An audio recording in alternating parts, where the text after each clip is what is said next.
Who was that team in London and what the hell have they done with Rovers? How are you doing? Welcome back to where Uncle Jack walks. Tom and Louis and Jason is around somewhere to review what a fantastic performance that was at QPR. Where did that come from? Lots of tweets to get through this week. Adam starts us off with, who is this team and what have you done with the French frauds Blackburn Rovers? Disciplined and determined defending with quick, purposeful attacking? 13 points off the playoffs. Love that. 13 points off the playoffs. My God. Tom, wow. For weeks and weeks we've been moaning on here how bad this team is. For once, you can have a couple of minutes waxing lyrical about just how brilliant Blackburn Rovers were. I mean, it really was. It was a fantastic performance. I mean, a lot of credit has to go to Damien Johnson, I think, who set the team up and worked really hard with them. And you know what? We had some rotten luck with Ishmael, and we created chances under Ishmael but couldn't convert. The whole game plan was different. There was so much more intensity. There was so much more direct as a team, and it was like literally we had two first initial shots on goal and two goals.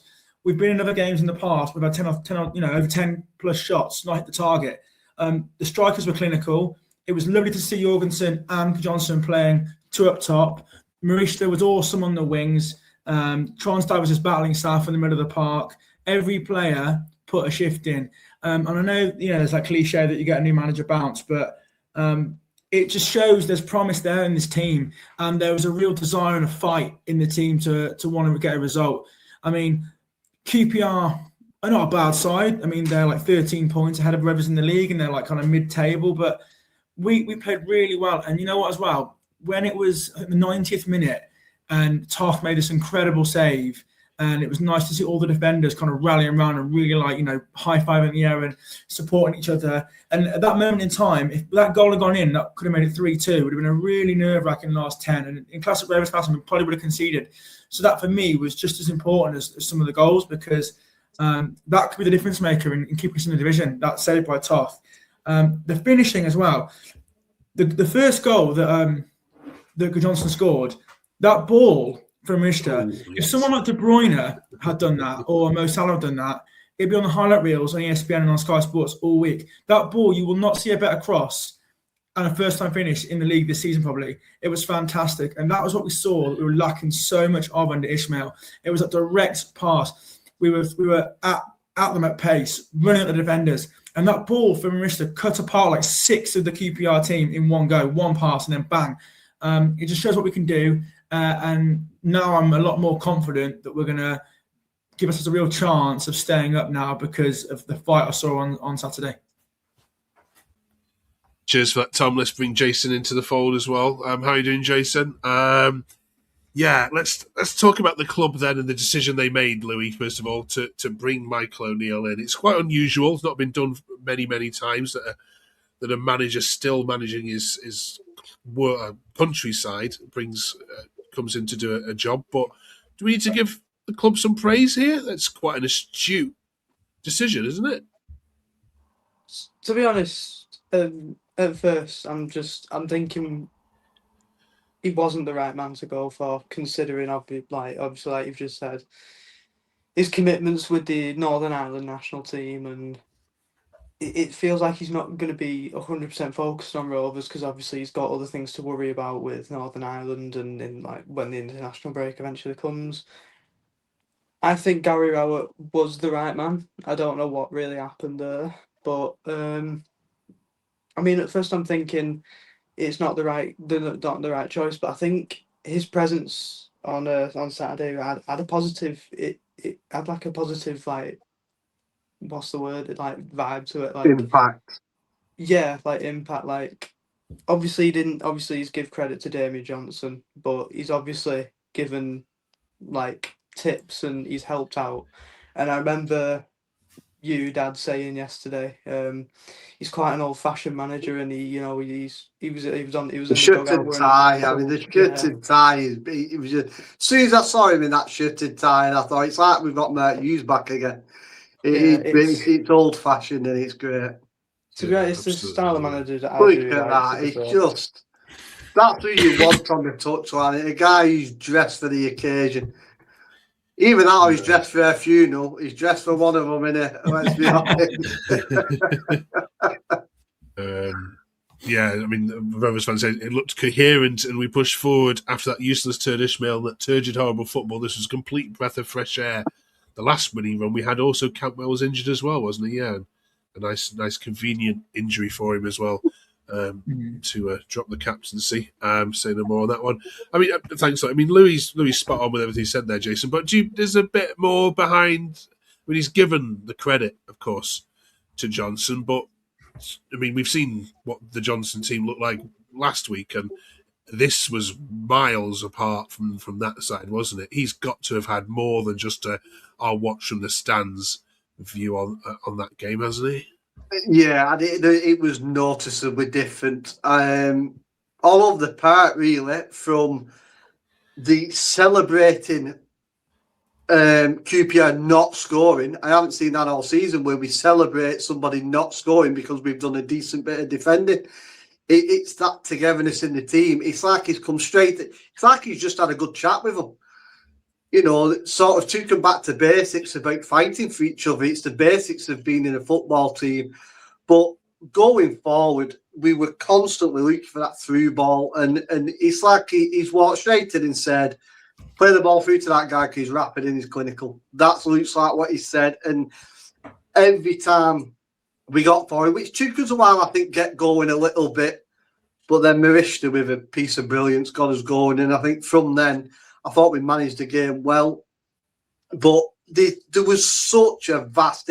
Like I said, we were decent when we beat... Well, we weren't decent when we beat Sheffield Wednesday at all, actually. You know, we'd have got backed against anyone else. We weren't that good. We were then poor, and then the difference on Saturday was notable. He's definitely come in and said something, instilled something. That was not a Damien Johnson, and no disrespect to him. I think he's just trying to come in and not step on anyone's toes in the first game. It felt like that, but yeah, let's hope that is the Rovers under Michael O'Neill. Yeah, absolutely plunges Leicester into the bottom three as well. Their fans not happy. Not happy with that one. Of course, that's your last game of the season, isn't it, Tom? Yeah. It can't come down to that, can it? My God. Let's have a look at some players then who've impressed, shall we? This one in particular, we talk about him nearly every single week, but Pete says, offer him whatever he wants to get him to stay, plus give him the club captaincy. He is the true leader of this team, and we should move heaven and earth to get him to re-sign. I'm not going to ask you if you agree, Tom, because you bring him up every single week. But yeah, should he have the armband? Yeah, I think he should. We all like Todd Cantwell, and I'm a big fan of what he can offer, but he's not consistent enough. And when we're in the weeds, Cantwell seems to go missing, and he's not the sort of captain that's going to be screaming and shouting, kind of fist pumping, getting the players on side and fired like Lewis Travis was. And I think Tronstad leaves some example in the middle of the field. Cantwell's injured again, and there's always speculation behind his personal life and what he's doing off the pitch. And I mean, it was great what he did, coming into the club shop and offering to buy the fans some merchandise out of his own pocket, which is a real nice gesture, and you can't begrudge him that. But I don't think he's a leader in the sense he can lead by example, like what Tronstad does. He is an 8 out of 10 every single week. I mean, that tackle he put in the middle of the park to win the ball back from Sato, just previously scored an absolute cracker for QPR, and then got that ball through to Jorgensen, was just epitomises him as a player. And I think he is the sort of player that the youngsters can look up to. Unfortunately, I think his mind is made up. I do think he will be off, no matter what Rovers offer him. But as we've seen in the past, we've had so many experienced players leave, and we're not replacing them. And he'll be a massive gap in that middle of midfield if we do lose him, because I think Cantwell will be off as well in the summer. And it's funny how we tend to do play better, and I've seen the stats without Cantwell in the team, and we create more chances and we tend to score more goals without him. So yeah, I think someone like a Tronstad or like a Lewis Miller really should be looking at as being the captain moving forward. Okay. Another player which getting rave reviews, Louis, was this fella. I think the admin had a slight dig here Rudy. Don't know if you read it like that. No data reports needed to know that this man was absolutely superb again today. Andy says, yeah, great display from Cash in. Rudy can shove his data up his arse. Comments. Yeah, just how good is Keshin? He's amazing. We're falling in love with another lone player, let's be honest. Like Van Heck, James Hill.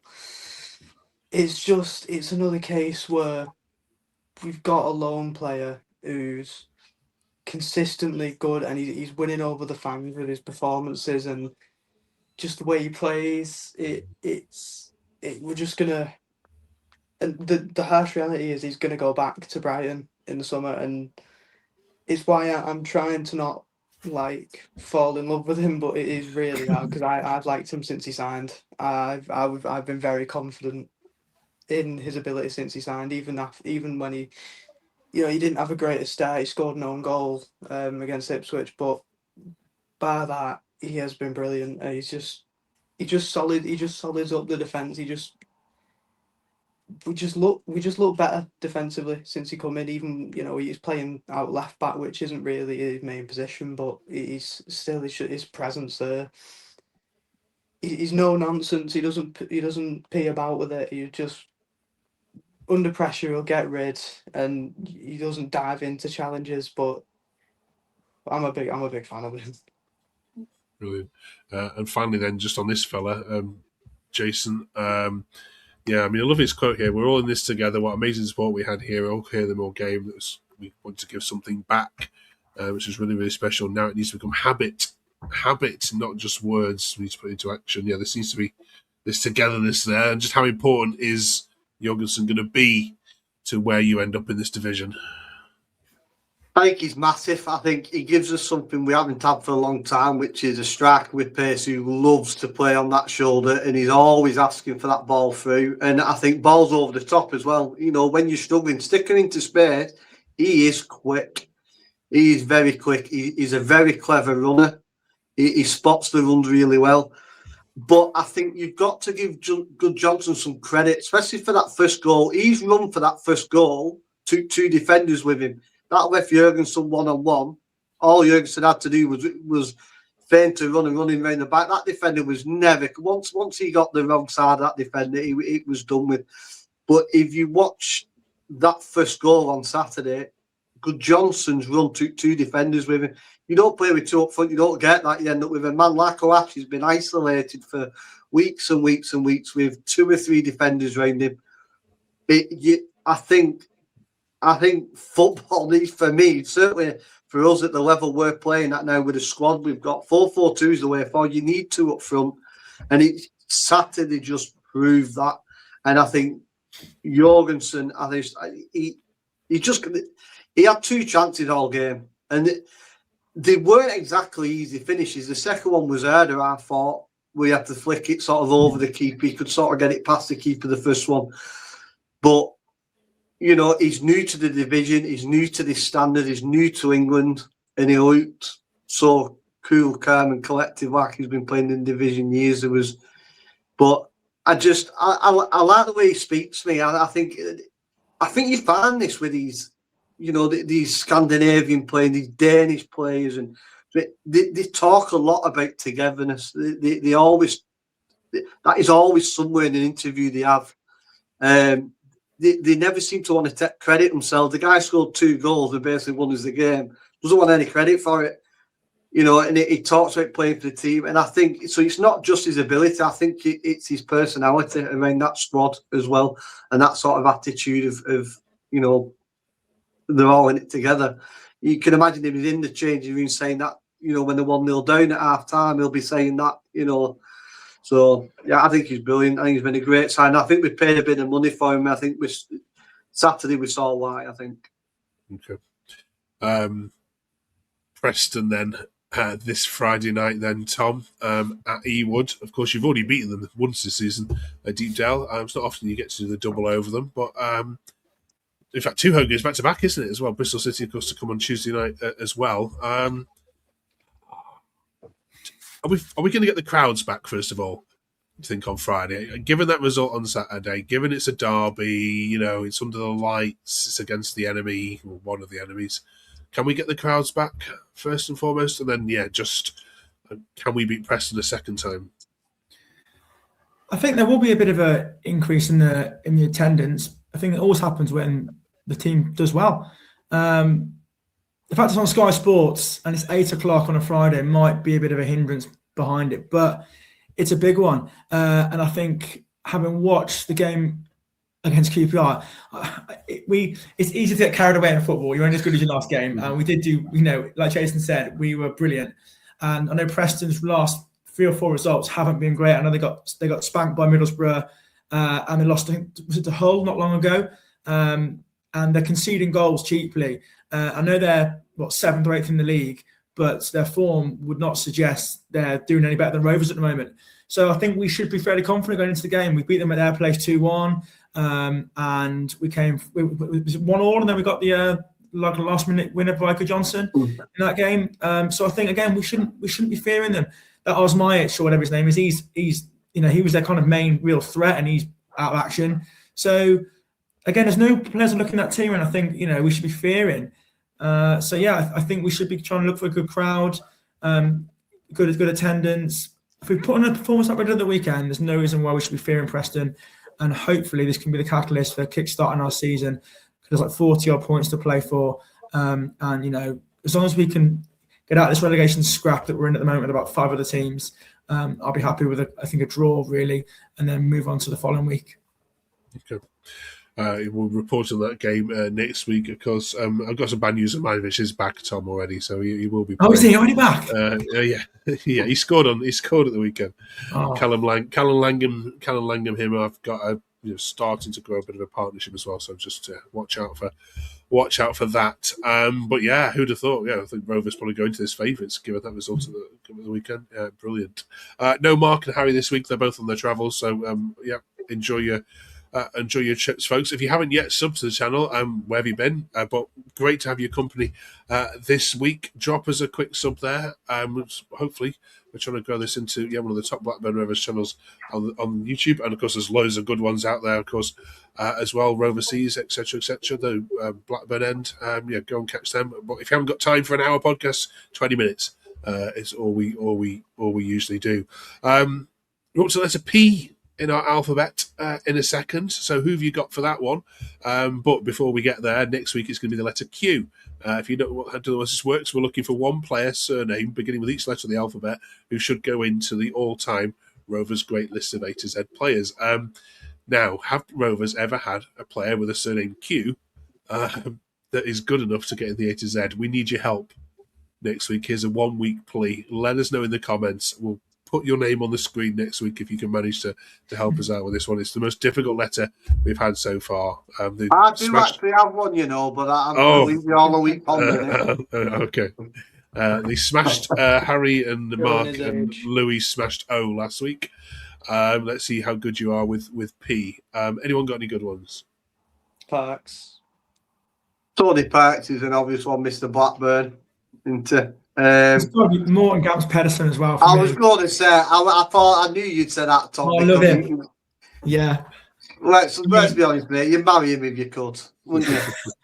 I mean, as a kid growing up, and when he first signed, and it was just everything about him. I thought he was brilliant. His hair, his left foot, his ability. He was a good-looking lad. Everything about him. I just thought he was the best thing. Watching him walk away. Yeah, he was just fantastic. Cult hero for Rovers for me. So yeah, for me, it's no question. I mean, Tony Parks for what he's done, but for me personally, it's Pedersen all day long. I think Tony Parks gets in there. You are? Yeah. I think Ainsley Purse gets in there. Do you know, I nearly said it, but I thought it's not even funny. I was not saying it, not even funny. Stop with the backlash. I want to unsubscribe. Right, we've got Pedersen versus Parks here. I think we're going to put it to the subscribers for me. I think in the comment section, let's see which one. All right, who's had the biggest impact on Rovers, Pedersen or Parks? Let us know. Just while we're on the letter P, playoffs has been a discussion this week. Louis, 8th place potentially could get playoffs going forward.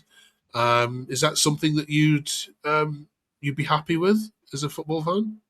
Finishing 8th and going to the Premier League? I think from a Rovers point of view, probably, because we can't really get higher than 7th in recent years. But from like, obviously from a point of view of a team who's not really considered for playoffs, I don't think it's deserved. I think 8th place and the chance to go to Premier League, I don't think it's deserved personally. I think it should just stay as it is. All right, okay. And Jason, who would you love to see promoted this season if it's not Rovers? I mean, who do you think deserves to get out of this division? Let's see how much hate I get for this. So I'm going to say Wrexham, let the fairy tale continue, I say. Oh my gosh. Right. I'm going to go playoff fan. I'm going to go Wrexham, Ipswich, Wrexham on penalties, proper fairy tale, get up, come down with 3 points total, something like that. They'll be back down the year after. But just to go back, just to combat what Louis said, I actually disagree. Rovers would have got in the playoffs 3 times out of the last 4 seasons had that been in place.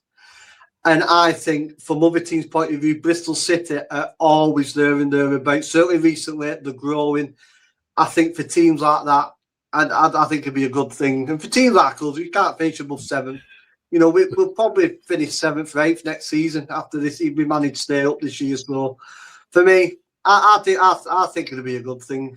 I think it'd shake the league up for teams who are always Preston are always there and thereabouts. Well, till the last 5 games of the season, and they fall off. But you know what I mean. Okay. You know, they're always there and thereabouts. So yeah, I think it'd be a good thing. All right.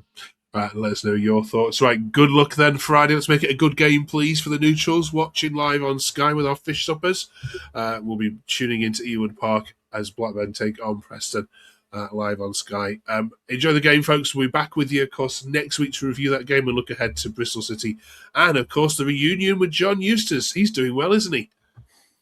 See you next week. Cheers, guys.